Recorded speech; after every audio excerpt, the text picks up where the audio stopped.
My name is Elizabeth, and I'm from Mersing, and I'm currently working in a tech startup.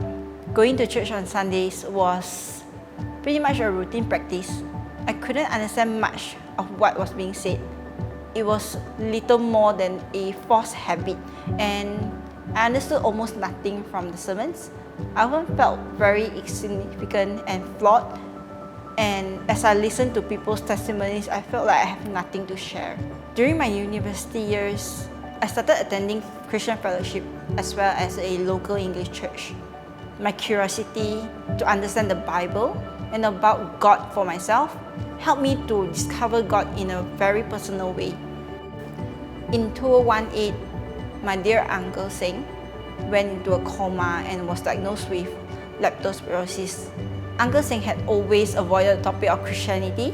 He had no idea the personal relationship he could have with God. We would always take turns to read, pray, or even share the gospel with him in English with hopes that he would one day respond to it.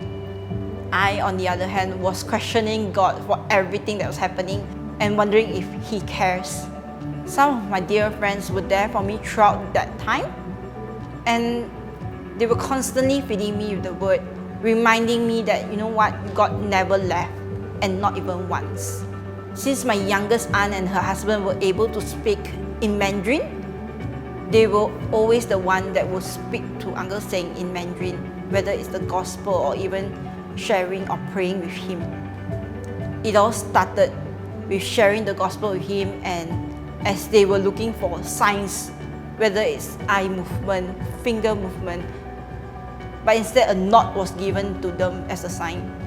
For a third time, instead of getting a finger raised, we got to see him trying to raise his whole self out from the bed, and as a response to the sinner's prayer.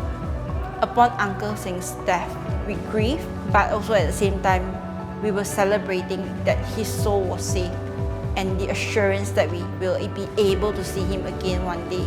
Although he did not survive, witnessing all of this has left me at awe of how the Lord could work wonders. As I reflect on each season of my life, not only God has been there all along, even when I couldn't feel or even see him. He has also placed his people around me, and me learning to trust in the Lord in every circumstances is a challenging thing, especially when situations don't seem to have a way out.